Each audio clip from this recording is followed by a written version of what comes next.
कहीं ना कहीं ये सियासी गणित पूर्वांचल की बहुत सारी सीटें जिनमें घोसी, बलिया, गाजीपुर, चंदौली, इसके अलावा बस्ती, सलेमपुर, मिश्रिख, संत कबीरनगर, कुशीनगर, डुमरियागंज है, महाराजगंज है, जौनपुर है, अंबेडकर नगर है। ये वो सीट्स है जहां पर राजभर वोटर अहम भूमिका रखता है अपनी, और इन सीटों पर वोट का किसी तरह का कोई बिखराव ना हो, कहीं ना कहीं एनडीए इस चीज को भांप चुकी थी और इसीलिए राजभर वोटर्स को अपने पाले में करने के लिए ये कह सकते हैं कि अब ओपी राजभर का साथ भी बहुत जरूरी था, क्योंकि उत्तर प्रदेश की राजनीति में ये जो छोटे दल हैं ये महत्वपूर्ण भूमिका में रहते हैं और इसीलिए इन सभी को साथ लाने की कहीं ना कहीं कोशिश हो रही है।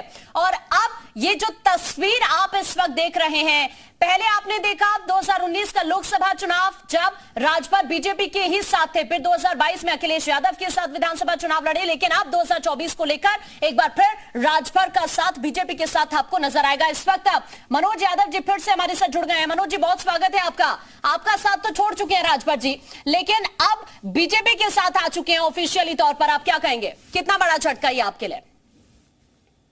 नहीं, झटका क्यों? समाजवादी पार्टी ने उनको पहले ही परिपत्र जारी कर दिया था कि आप समाजवादी पार्टी के गठबंधन से मुक्त हैं, आप जा सकते हैं, क्योंकि उनको हमारी पार्टी और हमारी विचारधारा और हमारे नेतृत्व से बड़ी शिकायतें थी।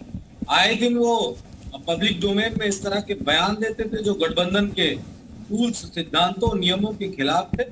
ये बात तो हमने बहुत पहले कह दी थी। अब वो अपना ठिकाना ढूंढ रहे थे, कभी कह रहे थे मायावती जी को प्रधान, कभी कह रहे थे इनको ये कर दो, कभी उनको वो कर, के बात कहते नजर आ रहे हैं। जहाँ गए वो के लिए बेस्ट है, लेकिन सर एक चीज समझनी होगी ना, क्योंकि उत्तर प्रदेश में छोटे दल महत्वपूर्ण भूमिका निभाते हैं। अगर पूर्वांचल की कई सीटें आप देखेंगे, घोसी है, डुमरियागंज है, महाराजगंज है, गाजीपुर है, बहुत सारी सीटें हैं पूर्वांचल की, करीब करीब 28 से 30 सीटें जहां पर राजभर वोटर अहम भूमिका निभाता है।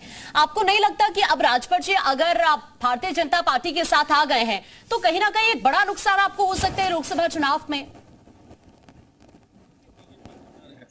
जो पीडीए का स्वरूप धीरे धीरे बन रहा है, हाँ। वो एक बड़ा स्वरूप है और ओम प्रकाश राजभर जी का इस्तेमाल बीजेपी कर रही है। लेकिन मेरा एक मूल और बड़ा जमीनी सवाल है, अगर ओम प्रकाश राजभर जी अमित शाह जी से मिलके अंदर एंट्री कर चुके हैं एनडीए में, तो वो मूल सवाल ये है कि जातीय जनगणना कब होगी, सामाजिक न्याय की रिपोर्ट कब लागू होगी, मुफ्त दवाई और मुफ्त पढ़ाई, गरीबों के लिए निःशुल्क शिक्षा, पता नहीं कितने सिद्धांत और कितने नियमों, कितने इस तरह की मांगों की मांग लगातार ओम प्रकाश राजभर और उनके परिवार, उनके कुनबे को लोग करते रहते हैं टीवी पे। तो उसमें दो मुद्दे महत्वपूर्ण है, सामाजिक न्याय और जातिगत जनगणना, जिसके लिए बीजेपी ने मतलब जिसे कहते हैं कि स्पष्ट मनाही की। इसके बावजूद अगर ओम प्रकाश राजभर एनडीए ज्वाइन कर रहे हैं तो किस आधार पे कर रहे हैं, वो जनता और उनका समाज उनसे ठीक है, मैं वापस अभी आपके पास लौट रही हूँ। ये जो सवाल आपने अभी उठाया कि किस आधार पर आप भारतीय जनता पार्टी के साथ आए, ये भी समझने की जरूरत है, जातीय जनगणना का मुद्दा हो या फिर अन्य मुद्दे जो अभी आपने जिक्र करे। सुभाष चंद्र जी इस वक्त हमारे साथ जुड़ गए हैं एसबीएसपी से। सुभाष चंद्र जी, बहुत स्वागत है आपका और साथ ही बधाई आपको, भारतीय जनता पार्टी के साथ आप आ गए हैं। लेकिन एक सवाल मेरा, क्या आप थोड़ी सी पिक्चर क्लियर करेंगे, मतलब क्या सीटों का फॉर्मूला रहने वाला है, बता पाएंगे दर्शकों को? सुभाष जी, आवाज मिल रही है आपको? जी, आवाज मुझे मिल रही है, आपको मेरी आवाज आ रही है? जी, बात रखिए सर अपनी।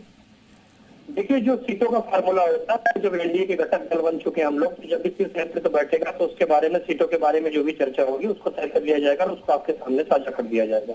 लेकिन जिस प्रकार मेरे मित्र, मेरे बड़े भाई मनोज भैया जी बोल रहे हैं, जातिगत जनगणना की बात बोल दिए, सामाजिक न्याय समिति की बात बोल दिए, तो मेरा तो इनसे छोटा सा सवाल है कि भैया सत्ता के अंदर तो आप भी 4 बार थे, 3 बार आदरणीय स्वर्गीय मुलायम सिंह यादव जी इस प्रदेश के मुख्यमंत्री थे, 1 बार अखिलेश यादव जी मुख्यमंत्री थे, 4 बार बसपा की भी सरकार थी, तब आपको सामाजिक न्याय समिति की याद नहीं आई, तब आपको जातिगत जनगणना की याद नहीं आई। तो जाहिर सी बात है, जिस प्रकार समाजवादी पार्टी के प्रवक्ता है, समाजवादी पार्टी के नेता जिन पिछड़ों की बात करते हैं, जिन दलितों की बात करते हैं, जिस राष्ट्रीय जातिगत जनगणना की बात करते हैं, जो सामाजिक न्याय समिति की बात करते हैं, तो सत्ता में रहते हुए उस समय क्यों नहीं याद आई? आज जब आप सत्ता से बाहर चले जाते हैं तो आपको ये जातियों की याद आने लग जाती है, आपको सामाजिक न्याय समिति की याद आने लग जाती है, आपको जातिगत जनगणना की याद आने लग जाती है। तो जाहिर सी बात है कि उत्तर प्रदेश की 24 करोड़ जनता समाजवादी पार्टी के खिलाफ में क्योंकि समाजवादी पार्टी सिर्फ झूठ ही बोलती है। जो समाजवादी पीडीए का चाल चक्र दिखा रही थी, पीडीए के रूप में तो उनका पहला विकेट चल गया 10 सिंह चौहान के रूप के अंदर। तो समाजवादी पार्टी पहले अपने खुदे को संभाले, क्योंकि आने वाले समय के अंदर समाजवादी पार्टी के अंदर एक बड़ी भगदड़ मचने वाली है। समाजवादी पार्टी के कई नेता, कई विधायक समाजवादी पार्टी को टाटा बाय बाय कहने वाले।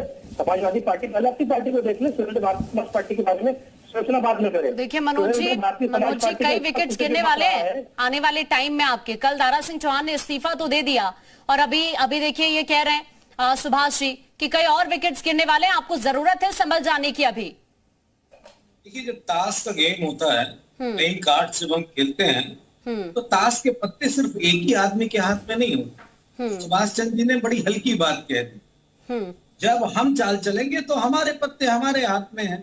कौन कितना पानी में, कौन कितना कमजोर, किसका नंबर कितना बड़ा, किसका राजा, किसकी बेगम, किसका गुलाम, तो सब समय आने पे आएगा। अब बीजेपी को मालूम है, ये मैं आपके चैनल पे एक बड़ी बात कह रहा हूँ, हाँ। बीजेपी को मालूम है कि लोकसभा का चुनाव कब होना है, इसलिए वो अपने पत्ते खोलना शुरू कर दी है। हमें पता चल जाएगा कि चुनाव कब होना है तो हम भी अपने पत्ते खोलना शुरू। सुभाष जी जल्दी से रखिए। क्या आपको लगता है कि हमारे पास बीजेपी के सांसद और विधायक नहीं है क्या हमारे पक्ष में? खोलने वाली बात ही नहीं है मनोज जी, हमने पत्ते की फेंटे हैं तो पत्ते खोलने वाली बात ही नहीं है। रही बात एनडीए के अंदर तो हमारी घर वापसी हुई, पूर्व के अंदर भी हम लोग एनडीए का हिस्सा रह चुके हैं। लेकिन रही बात समाजवादी पार्टी के पत्ते खोलने की, तो समाजवादी पार्टी अब कौन से पत्ते खोलेगी? समाजवादी पार्टी 2022 के अंदर क्या विजन लेके चल रही है? ठीक है सर, मैं आपको अभी रोकना चाहूंगी। मैं वापस आपके पास अभी लौटूंगी। हाँ, मैं आपके पास वापस लौटूंगी। विशाल इस वक्त हमारे साथ जुड़ चुके हैं। विशाल, अब तो तस्वीर क्लियर हो गई है, जो वेट एंड वॉच की स्थिति थी वो फाइनली खत्म हो गई है। ओपी राजभर किसके साथ जाने वाले हैं ये क्लियर हो गया है, लेकिन अभी सीटों के फॉर्मूले को लेकर भी राजभर क्लियर नहीं कर रहे हैं। कुछ आपने जब बातचीत करने की कोशिश की तब भी वो अभी घुमाते फिराते नजर आए बात को। देखिए बिल्कुल, अभी हमने जब कुछ देर पहले ओम प्रकाश राजभर से बात करने की कोशिश की तो उन्होंने इस बात को कहा कि अभी सीटों को लेकर 18 तारीख को एनडीए की बैठक में जब वो शामिल होंगे उसके बाद तय होगा कि उनको कौन कौन सी सीटें मिल रही हैं। हालांकि हमारे पास जो ऑफिशियल जानकारी है उसके अनुसार अगर हम बात करें तो ये कह सकते हैं कि उत्तर प्रदेश में 2 सीटें जो है वो ओम प्रकाश राजभर की पार्टी सुभाषपा को दी जा सकती है। हालांकि बिहार में भी एक सीट जरूर ओम प्रकाश राजभर मांग रहे हैं, लेकिन बिहार में जो है बीजेपी उनको सीट देने के मूड में नहीं है और उत्तर प्रदेश में कैबिनेट में जो है ओम प्रकाश राजभर को जगह दी जाएगी। इस बात को लेकर लगभग तय माना जा रहा है। इसके साथ साथ लोकसभा की 2 सीटें जो हैं वो ओम प्रकाश राजभर को दी जाएंगी। फिलहाल एनडीए का कुनबा जो है वो बढ़ गया है और ये कहा जा सकता है कि लगातार जो सेंधमारी की बात कही जा रही थी उसमें अब सीधे तौर पर जो है ये कहा जा सकता है कि ओम प्रकाश राजभर जो है वो शामिल हो गए। कल जैसे कि दारा सिंह चौहान ने इस्तीफा दिया तो उसके बाद ये भी कहा जा रहा है कि दारा सिंह चौहान को भी लोकसभा जो है बीजेपी लड़ाएगी। इसके साथ ही साथ ओम प्रकाश राजभर ने आज फिर दावा किया, जब हमने उनसे बात की तो उन्होंने कहा कि अभी बहुत लोग हैं लिस्ट में जो सपा छोड़कर जो है साथ में आना चाहते हैं। मतलब साफ है कि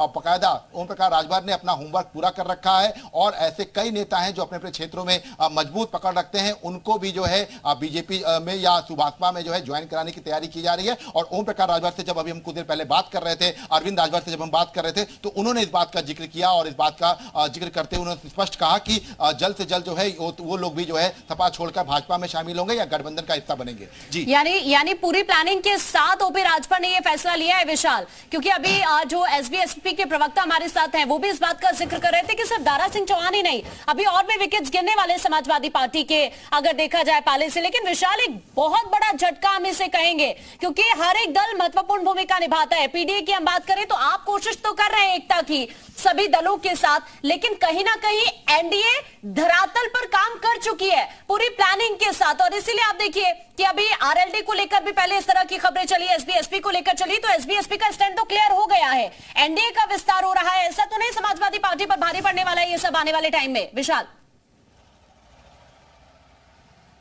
देखिए बिल्कुल निश्चित तौर पर एनडीए लगातार जिस तरह से अपना विस्तार कर रही है ये समाजवादी पार्टी के लिए थोड़ा सा डेंट करेगा, क्योंकि पूर्वांचल की जो 26 सीटें हैं इनमें सुभाषपा का एक अच्छा खासा वोट बैंक है और ये समाजवादी पार्टी भी जानती है। और यही वजह है कि अगर आप मऊ की बात कर लें, मऊ की घोसी सीट की बात कर लें, गाजीपुर की बात करें, बलिया की बात करें, चंदौली की बात करें या हम श्रावस्ती की बात कर लेते हैं, तो यहां पर ओम प्रकाश राजभर की पार्टी सुभाषपा का एक वोट बैंक है। और यही वजह है कि बीजेपी इसको बहुत भली भांति जानती है, इसीलिए ओम प्रकाश राजभर को साथ में रखने में कोई गुरेज नहीं रख, यही वजह है कि अमित शाह ने ट्वीट करके खुद जानकारी साझा की। इसके साथ साथ समाजवादी पार्टी की अगर हम बात करें तो समाजवादी पार्टी जो है कहीं ना कहीं से अपने आप को कमजोर मानती है पूर्वांचल में, क्योंकि ओम प्रकाश राजभर के पार्टी से अलग हट जाने के बाद ये स्थितियां आई है कि पूर्वांचल में बहुत ज्यादा समाजवादी पार्टी को मजबूती नहीं दिखाई पड़ रही है। तो पूर्वांचल की 26 सीटों के लिए एक बड़ा मास्टर प्लान है, और खास बात केवल पूर्वांचल ही नहीं, बिहार की सीटों पर भी इसका असर पड़ेगा, क्योंकि लगातार जो है बिहार में एक्टिव रहे हैं ओम प्रकाश राजभर। अगर आप देखिए तो लगातार वो वहां पर रैली